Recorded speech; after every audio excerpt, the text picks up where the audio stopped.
छात्र छात्राओं, आज हम कक्षा 9th में सामाजिक विज्ञान के राजनीति चैप्टर में अध्याय 1 लोकतंत्र क्या है इसके प्रश्न उत्तरों का अध्ययन करवा रहे हैं।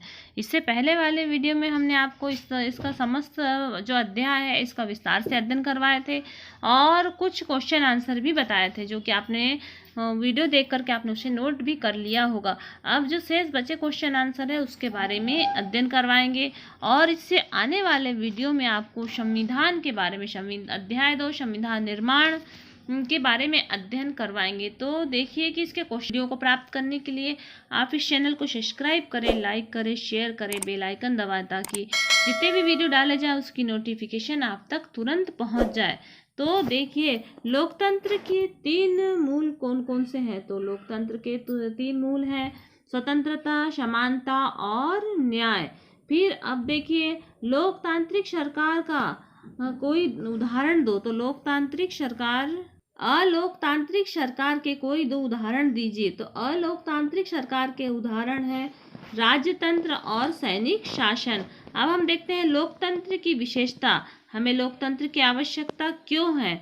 तो लोकतंत्र की विशेषता निम्नलिखित है। इसमें जनता शासकों का चुनाव करती है। लोकतंत्र में चुनाव सार्वभौमिक वयस्क मताधिकार के द्वारा होता है। लोकतंत्र में अंतिम निर्णय लेने की शक्ति लोगों द्वारा चुने हुए प्रतिनिधि के पास होती है। लोकतंत्र में निष्पक्ष स्वतंत्र चुनाव होते हैं जिसमें सत्ता में बैठे लोगों के लिए जीत हार का समान अवसर मिलता है। अगला पॉइंट है लोकतंत्र में सभी वोटों का समान मूल्य होता है। लोकतंत्र में एक लोकतांत्रिक सरकार संवैधानिक कानूनों और नागरिक अधिकारों द्वारा खींची गई लक्ष्मण रेखा के भीतर ही कार्य करते हैं। इसी प्रकार से नेक्स्ट पॉइंट है कि लोकतंत्र में प्रत्येक नागरिक को कौन कौन से अधिकार दिए गए हैं। तो लोकतंत्र में प्रत्येक नागरिक को निम्नलिखित अधिकार दिए गए हैं। प्रत्येक नागरिक अपनी सरकार खुद चुन सकता है। वह किसी भी संस्था का सदस्य बन सकता है और गठन कर सकता है या उसे छोड़ सकता है, और वह सरकार की आलोचना कर सकता है या विरोधी दल में शामिल भी हो सकता है। वह चुनाव के दौरान किसी भी पार्टी को अपना वोट दे सकता है, चाहे वह सत्ता पक्ष का हो या विरोधी दल का हो। वह किसी भी दल में शामिल होकर के चुनाव भी लड़ सकता है या निर्दलीय चुनाव भी लड़ सकता है। इस प्रकार से हमारे जो लोकतंत्र है, लोकतंत्र में नागरिकों को अधिकार प्राप्त हुए हैं। अब हम देखते हैं कि एक लोकतांत्रिक सरकार के सामने कौन कौन सी चुनौतियां आती है। तो एक लोकतांत्रिक सरकार के सामने बेरोजगारी की समस्या, महंगाई की समस्या, अशिक्षा और जात पात की समस्या उत्पन्न होती है। फिर अगला पॉइंट है एक लोकतांत्रिक सरकार की मुख्य विशेषताएं क्या हैं। एक लोकतांत्रिक सरकार की मुख्य विशेषता निम्नलिखित है। ऐसी सरकारें जनता द्वारा निष्पक्ष और स्वतंत्र चुनाव द्वारा चुनी हुई होती हैं। लोकतांत्रिक सरकार जनता और संविधान के प्रति जवाबदेही होती है। लोगों द्वारा चुने गए सदस्य ही देश के शासन की बागडोर संभालते हैं और वे सारे प्रमुख फैसले संविधान के अनुरूप ही होते हैं। फिर हम देखते हैं अगला प्रश्न है लोकतंत्र की क्या विशेषताएं हैं। तो लोकतंत्र की निम्नलिखित विशेषता है। लोकतंत्र में निष्पक्ष और स्वतंत्र रूप से चुनाव होते हैं जिन्हें जनता अपने प्रतिनिधि को चुनती है।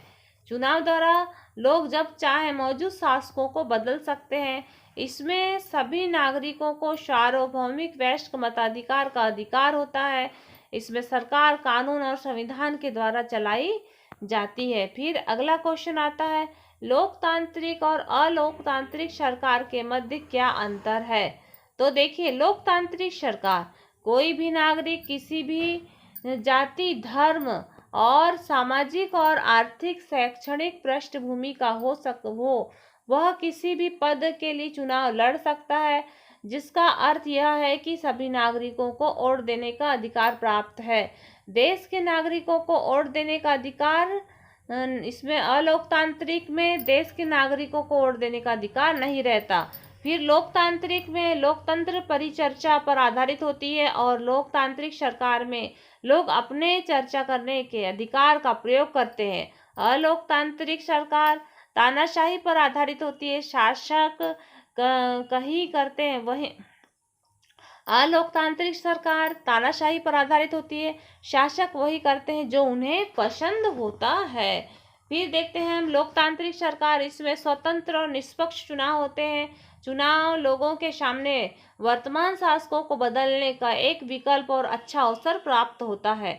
अलोकतांत्रिक सरकार में या तो चुनाव होते ही नहीं, और यदि होते हैं तो वह प्रायः निष्पक्ष नहीं होते, अपितु उन्हें थोपा जाता है।